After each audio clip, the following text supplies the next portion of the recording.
거긴 눈앞에 있어. 유정 장군이 이끄는 명나라 육군은 오지 않고 있습니다. 이때 이순신은 질린 도덕과 함께 바다에서만 공격을 하기로 결정을 합니다. 처음에는 마치 트로이 전쟁에 따라가는 아킬레우스처럼 빈둥대다가 이를 보지 못한 이순신의 단판 설득으로 당초에 외놈들은 명나라를 가는 길을 내달라고 하는 전쟁이다. 왜 우리만의 전쟁이라고 생각하느냐? 같이 함께 싸워야 한다. 결국 힘을 합해서 순천 외성 탈환 전투에서 노량해전까지 명나라 수군의 총지휘관인 수군 도독 진리는 함께 싸웠습니다.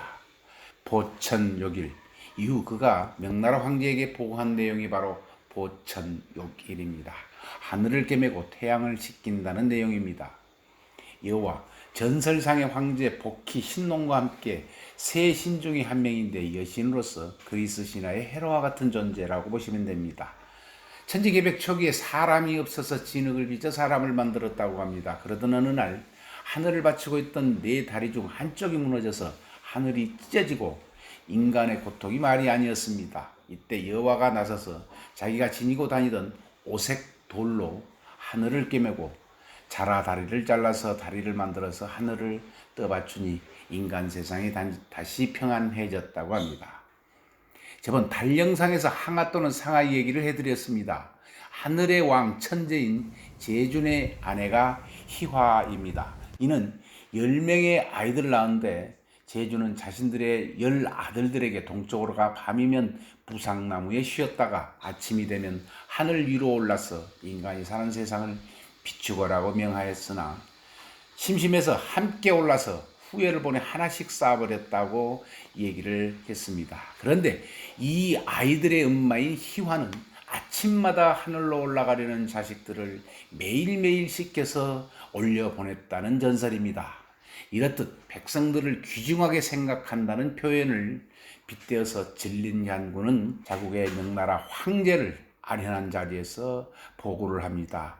최고의 극찬인 셈입니다. 살아있는 동지 진린이 유명을 달리한 이순신에게 한 이 말은 마지막 전투를 하다 장렬하게 전사한 조선 민초들의 울타리인 이순신에게 바쳐 지금도 현판에 남아 있습니다.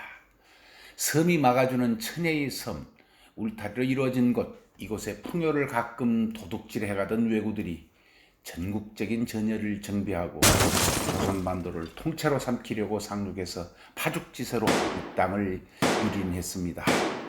임금과 조정은 피신했지만 이 땅을 지키는 민초들은 큰 울타리가 필요했고 스스로 지켜야만 했습니다.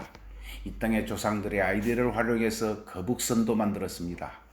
조선 땅 모두가 각축장이었고 유린당하고 있었지만 섬들이 둘러싸이고 얼기걸기 설켜있는 남해 바다는 이곳의 물길을 알지 못하고는 접수할 수 없었습니다. 저 뒤로 보이는 배들은 멀리 걸프만과 망망대해를 거쳐서 여수반도가 둘러싸고 있는 광양항에 작지로 해서 지금 저 바다에 쉬고 있는 중입니다. 섬들과 여수반도가 둘러싸인 천혜요새 광양만, 내해만 아주 깊숙한 끄트머리, 지금은 매립되어서 당신은 바닷가 섬처럼 튀어나와서 두둑한 곳, 그곳에 여수반도와 묘도의 섬이 감싸고 있어서 순천 외성, 울산 사천과 함께 일본식 성을 쌓고 있던 왜군들이 주둔하던 성입니다. 왜군의 고신이 육기나가가 성을 만들었습니다. 멋들어진 전략적 요충지를 잡은 성입니다. 저는 지금 정유재란 당시에 고신이 육기나가를 비롯한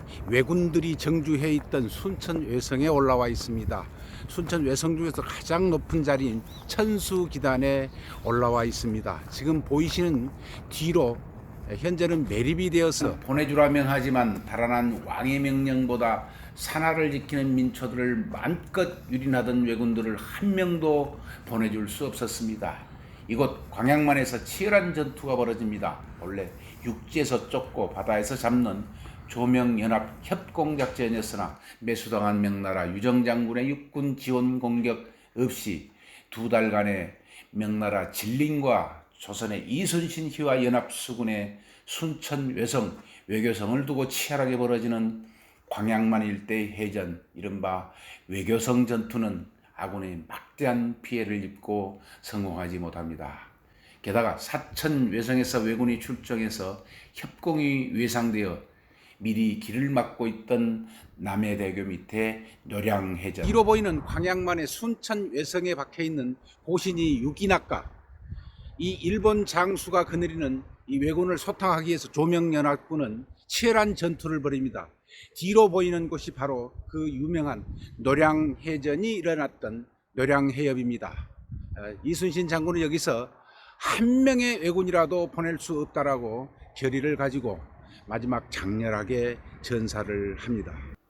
왜군들과의 마지막 전투에서 보천욕일 이순신 장군은 전사하고 맙니다. 이 틈에 고신이 육기나가는 도망에 성공합니다. 7, 80년대 선과 육지를 연결하는 대교가 처음으로 생겼을 때 이 남해대교를 구경하려고 전국에서 관광객들이 몰려들었습니다. 노량해협, 사천에서 광양만으로 오는 가장 짧은 뱃길입니다. 최근에 그 바다 위로 최신식 다리인 노량대교가 건설되어 그 유형을 자랑하고 있습니다. 수대교냐 광양대교냐 다리를 놓을 때마다 그 이름을 놓고 양측에서 삿바싸움을 하지요. 수많은 부하를 잃었던 바다, 목숨을 다해 싸우던 바다, 조선 민초들을 위한 큰 울타리 역할을 했던 이 바다. 이 바다에 수많은 부하와 백성들을 묻었다. 목숨과 바꿔서라도 그들을 살릴 수 있다면 그렇게 하고 싶었다. 이 바다 위를 가로지르기에 이순신대교라고 명명했습니다. 요도 섬과 광양을 연결하는 이순신대교입니다. 이들의 지극정성과 경험 그리고 보천욕일 정신이 제대로 내려왔더라면 그로부터 300년 후 그들에게 나라를 다시 뺏겨 봉선화의 작곡가 홍남파가 친일 명단에도 없었을 것을 울밑에선 봉선화가 아닌 아름다운 천연내일 봉숭아라는 노래로 이어져 내려올 텐데 말입니다. 두 번에 걸친 울타리 섬 얘기를 마칩니다. 구독과 좋아요는 저에게 든든한 울타리가 됩니다.